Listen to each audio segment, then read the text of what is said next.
funniest loading screen chat room I've ever seen? I have never seen a Twitch chat community so pissed off to see their streamer live on the internet. Like, you guys... Like, I know I'm not meant to be live, but I already feel better because you guys are making me laugh. So, fuck you. Stop streaming! After bed, go away! Yeah, I wonder why. Get the fuck out of it. You guys are aggressively telling me to end stream right now. I'm sorry, but I can't because this is like the best medicine I've got for the last few days. So, fuck you. Fuck you all. You guys seem to forget this is my job, okay? We're clocking into the 9 to 5, okay? I've taken too many sick days off work. Throw her ass in bed. Bro! Jess, I heard you were sick in the stream. Phoenix, thank you for giving yourself to go to bed. What a time! Thank you for 1,500 bits. Okay, you've said hello. Now go to bed, you dense motherfucker. I love that this is the kind of art that you guys make me nowadays to support me to get better. I don't know how to stress how much I genuinely appreciate the community that we have cultivated here. That is like the most Twitch streamer fucking thing ever to say, but I genuinely appreciate it. Just use TTS to talk. Okay. TTS to talk. How do I do this? How do I, English, United States, female 1. Hi jetpack, fuck you all. The doctor said I shouldn't be streaming, but guess what, bitch ass I am. So you're gonna go to bed now. Well, I wanna fill you guys in on what's been going on. I'm doing a public service announcement about what's been going on my health, and then maybe we'll play video games. I mean, what? Who said that? Who said that? Well, I didn't say that. Spill the tea, sis. Maybe I will. Jetpack, let's lay out the clear timeline on how I got so fucked around by this sinus situation. So what happened is I went on a medication. But it's a medication you have to go on slowly. You have to slowly increase your dosage up to the standard dosage. And I had like a pretty decent reaction to this medication. Around the same time of getting this medication, I also saw my siblings and their kids a bunch, right? I saw like a bunch of my family, and they're all snotty-nosed, brat-nosed kids. So after seeing these snotty, brat-nosed kids, I got a little bit of a sniffle, and I was like, I probably got a sniffle from my nibblings, right? They probably got me all sniffly and gross. That's what kids do. So I had this little sniffle, and I was like, yeah, that's fair enough. And it kind of persisted, and I'm like, oh, this is being really stubborn. It's not really going away. And I saw my nibblings again. I'm like, oh, did I get sick again? What's going on? But I don't feel sick. It's not getting better. It's not getting better. It's not getting better. And I kept thinking about it. I'm like, this is bizarre. I've now been snodgy for like going on over a month into 2 months. This is weird. So I go to my GP for my regular checkup, and I'm like, hey, GP, really weird. I've been having these sinus problems, and they're weird. The only thing that changed in my life is I went on this medication, but that medication doesn't cause sinus problems, does it? And she goes, let me check. Let me check. So she goes, beep, beep, beep, beep, beep, beep, beep, beep, beep, on the computer. She's like, huh, it looks like this medication actually has like a 0.2, 0.5% chance of causing inflared rhinitis. And I was like, what? She's like, yeah, that's really weird. It's like such a rare thing. And I was like, well, I have a history of like hypersensitive sinus problems. Could that be what's up? I'm like, that's really weird. She's like, that's super weird.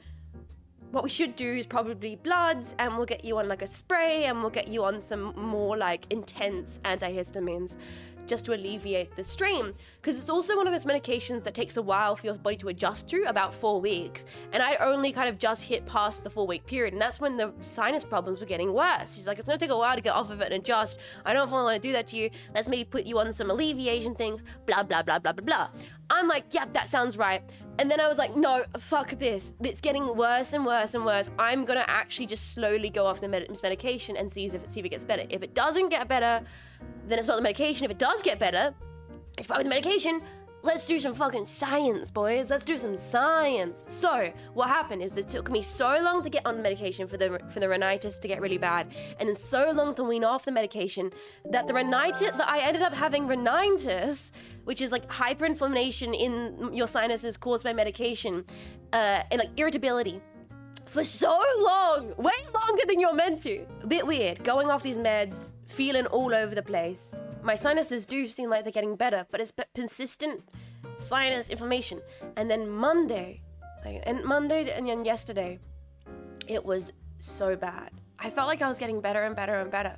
But then Monday and yesterday, it was so awful. And it wasn't like before, it was different. I was like constantly sneezing and coughing, and like the mucus had like changed from being clear to being like thick and gross and icky and yucky. And I was like, this is weird. So I did what every person does in this year of our Lord 2026. I Googled my symptoms.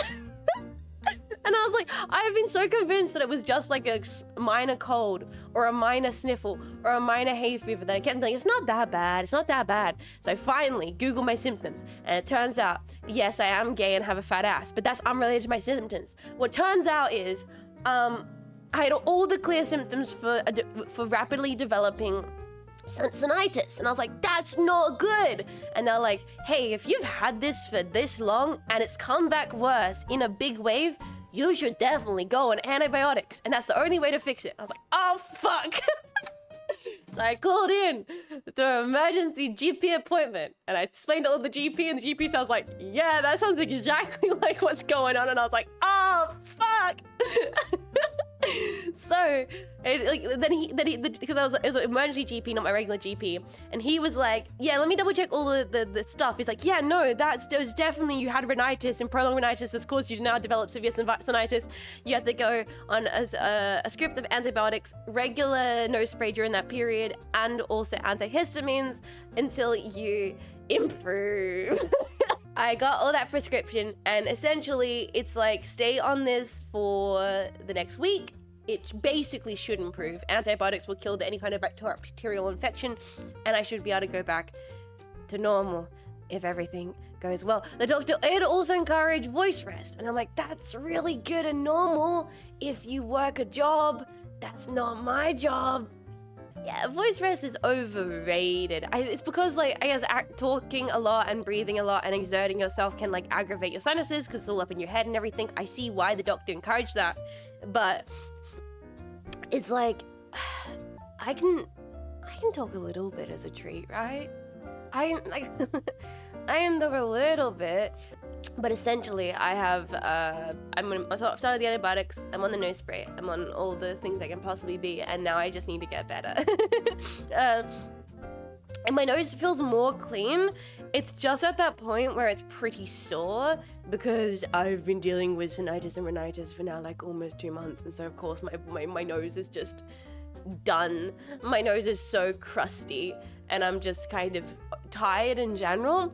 But now it's weird. It's like actually knowing that I'm on the antibiotics and knowing that, you know, I just have to wait for the antibiotics to kick in and I will be better is like reassuring. And mentally I feel good. Does that make sense?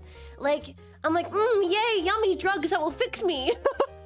So I had to go to the chemist to get all my medication. I love saying chemist to you all, by the way. Yamado! Sorry, I just saw Yamado on the chat. I love saying chemist in the Discord because everybody starts fucking posting wizards and shit. Like, everybody starts posting like little, like, my potions are too powerful for you, sir. Because you guys don't call it chemist.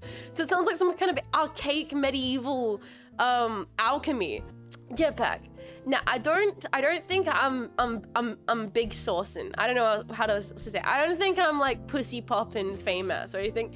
Also, keep in mind, my nose is red raw. My eyes are all puffy because I've been sneezing and blowing my nose constantly. I don't look my best. I'm very out of it. But this is not the first time I've been to this chemistry. This is my local chemist. I go here for all my crazy medication. You know, ADHD, 12-inch D, all the rest of it, right? I gotta go here all the time. So this is my regular spot. So I kind of am aware of the chemists that work here. You know, I'm like, hi, hello. I'm polite to them, whatever. There's this one chemist who I've seen maybe 4 times beforehand. They're like, oh, it's a crazy lady whose mental's not good and her nose doesn't work.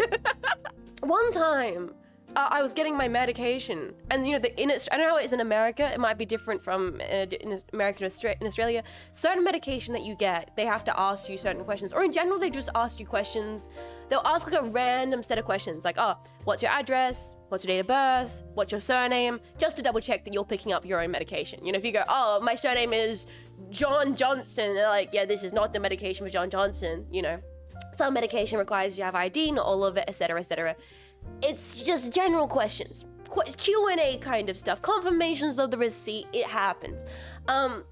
One time, a while back, I was getting my meds from this, like, you know, young guy chemist, and you know, he's like, asked my birthday, and I was like, oh, it's this day, and he like smiles and goes, that's also my birthday, and I was like, oh, that's really cute, we both did the same birthday. Oh, well, that's adorable, that's really nice. And it was a nice little back and forth, and I was like, thought nothing off of it, and I kind of moved on with my life. And then next time I saw this chemist, once again, very polite, very kind. You know, I'm like, oh, that guy's so kind to me. He's so lovely. I am beginning to think now, boys, after going there a couple times, that I think this chemist may not hate me. Let's just say that. Because every time, bro is very nice. Very nice, very, he maybe he thinks we have chemistry. And I'm just gonna say, while I'm deeply flattered, there is nothing more fucking hilarious than having your chemist try and be like, so, how's the weather? While I'm like, buddy, you were handing me antidepressants and sinus spray. You should know not to fuck with this situation. The warning flags are in your hands, sir.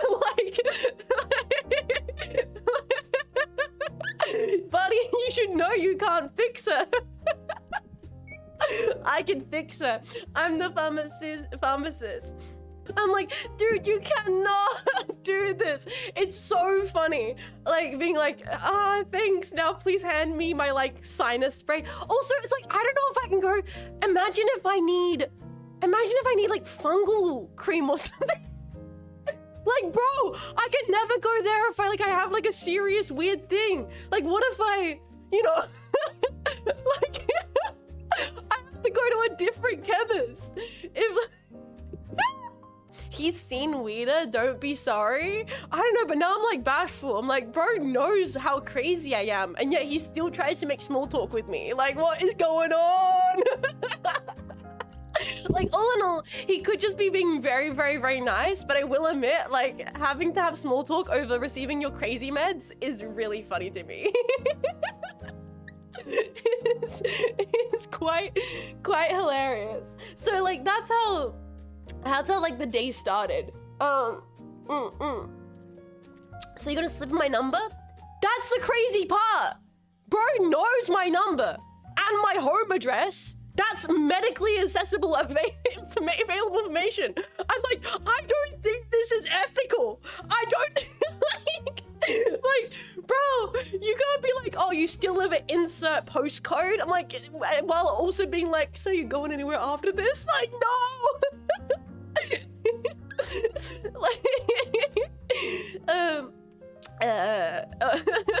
Also, again, against the law. Well, like, it's just the law. Like, he has that information because of course he does. It's my medical record.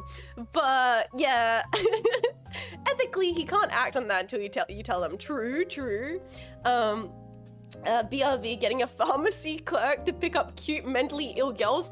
Honestly, if you're looking for mentally ill girls, there's two places to go do that. Either become a chemist or become a moderator for Phase Connect. Either or, you're gonna meet some crazy, okay? That's all I'm saying.